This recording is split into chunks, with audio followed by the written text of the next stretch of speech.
നമുക്ക് ഇത്രയേറെ രാഷ്ട്രീയ സാക്ഷരതയുള്ള കാലഘട്ടത്തിൽ മാധ്യമ വ്യാപനത്തിൻ്റെ സാഹചര്യത്തിൽ നോക്കൂ, നമ്മുടെ മുന്നിൽ എന്താണ് സംഭവിച്ചുകൊണ്ടിരിക്കുന്നത്? 2023 എന്താണ് സംഭവിച്ചുകൊണ്ടിരിക്കുന്നത്?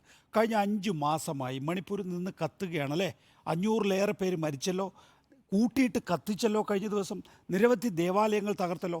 അപ്പോൾ സ്വാഭാവികമായും BJP പറയുന്നത് എന്താണ്? ഇത് 2 ഗോത്ര വിഭാഗങ്ങൾ തമ്മിലുള്ള ഏറ്റുമുട്ടലാണ് എന്നാണ്. ഇത് ക്രിസ്ത്യൻ വിഭാഗത്തിന് ഇതിനകത്ത് ഏതെങ്കിലും തരത്തിൽ പങ്കാളിത്തമില്ല എന്നുള്ളതാണ് അവരുടെ ഒരു പിടിച്ചു നിൽക്കാനുള്ള വാദം.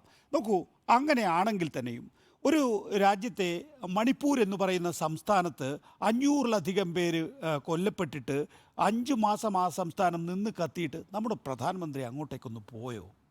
ഒരു തവണ അഹമ്മദാബാദിൽ ക്രിക്കറ്റ് ഫൈനൽ നടന്നപ്പോൾ ഡ്രസ്സിംഗ് റൂമിൽ പോയല്ലോ പ്രധാനമന്ത്രി നരേന്ദ്രമോദി, പറയുന്ന തോറ്റവരെ ആശ്വസിപ്പിക്കാൻ വേണ്ടി. വലിയ എംബറാസ്മെൻറ്റിലാണ് തോറ്റ കളിക്കാർ ആ കൈ കൊടുക്കലിനെ ഏറ്റുവാങ്ങുന്നത് നമ്മൾ ദൃശ്യങ്ങളിൽ കണ്ടതാണ്. അപ്പോൾ ഒരു സംസ്ഥാനത്തിൻ്റെ ഒരു ചരിത്രത്തിലെ ഏറ്റവും വലിയ വർഗീയമായിട്ടുള്ള ചേരിതിരിഞ്ഞുള്ള ഏറ്റുമുട്ടലിൽ നമ്മുടെ രാജ്യം കണ്ടിട്ടുള്ള ഏറ്റവും ഞെട്ടിപ്പിക്കുന്ന ബീഭത്സമായ ദൃശ്യം എന്താണ്? 2 പെൺകുട്ടികളെ വിവസ്ത്രയാക്കി അവരെ വയലിലൂടെ ഓടിക്കുന്നു. ഒരു മോബ് അവരെ ഫോളോ ചെയ്യുന്നു. എന്നിട്ട് അവിടെ വെച്ച് അവരെ ബലാത്സംഗം ചെയ്യുന്നുണ്ട്, അവിടെ വെച്ച് അവരെ കൊല്ലുന്നു. ഇതല്ലേ മണിപ്പൂരിൽ മറ്റിടങ്ങളിൽ മൊബൈൽ ഫോണിൻ്റെ ക്യാമറ എത്താത്ത മറ്റിടങ്ങളിലും സംഭവിച്ചിട്ടുണ്ടാവുക? അവിടെയൊക്കെ പ്രധാനമന്ത്രിക്ക് എത്താൻ കഴിയുന്നില്ല എന്ന് പറയുമ്പോൾ ഇത് എൻ്റെ പ്രധാനമന്ത്രിയല്ലേ? അദ്ദേഹം BJPയുടെ പാർലമെൻറ്റ് അംഗങ്ങളുടെ ഭൂരിപക്ഷത്തിലായിരിക്കാം ഒരുപക്ഷെ പ്രധാനമന്ത്രി ആയിട്ടുണ്ടാവുക. പക്ഷേ ഈ രാജ്യത്തെ 140 കോടി ജനങ്ങളുടെയും പ്രധാനമന്ത്രിയല്ലേ? ആ 140 കോടി ജനങ്ങളിൽ ഒരു വിഭാഗമല്ലേ മണിപ്പൂരിൽ നിൽക്കുന്നത്? അവിടെയൊക്കെ പ്രധാനമന്ത്രി തിരിഞ്ഞു നോക്കിയോ? നിങ്ങൾക്ക് വിശ്വസിക്കാനാവുന്നു? ഒന്നുകൂടി ഒന്ന് ആലോചിച്ച് നോക്കിയേ, വിശ്വസിക്കാനാവുന്നുണ്ടോ? ഒരു പ്രധാനമന്ത്രിക്ക് എങ്ങനെയാണ് അങ്ങനെ ഒരു വർഗീയ സംഘർഷത്തിൽ നിന്ന്, അങ്ങനെ ഒരു വിഘടനവാദത്തിൽ നിന്ന് ഒഴിഞ്ഞു നിൽക്കാനാവുക? ഒരു സ്റ്റേറ്റ്മെൻറ്റ് പറഞ്ഞു അദ്ദേഹം. ഈ പറയുന്ന പർട്ടിക്കുലറായിട്ടുള്ള ദൃശ്യം പുറത്തു വന്നപ്പോൾ പാർലമെൻറ്റ് തുടങ്ങുന്നു എന്ന് വന്നതുകൊണ്ട് ആ കാര്യത്തെക്കുറിച്ച് മാത്രം തൊട്ടു പോവുകയല്ലേ പ്രധാനമന്ത്രി ചെയ്തിട്ടുള്ളത്?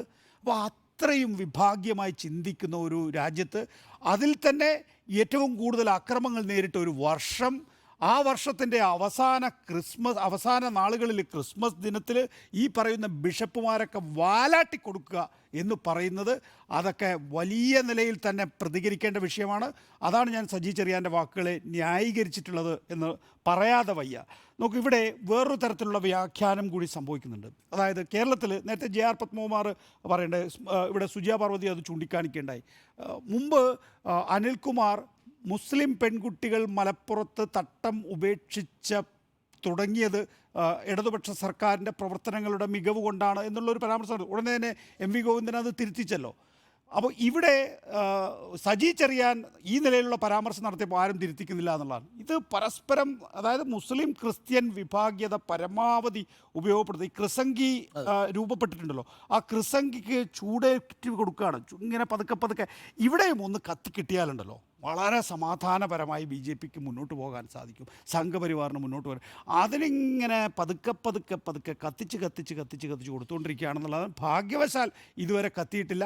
പക്ഷെ കത്തില്ല എന്ന് ഉറപ്പ് പറയാൻ കഴിയുന്ന രാഷ്ട്രീയ സാഹചര്യത്തിലല്ല.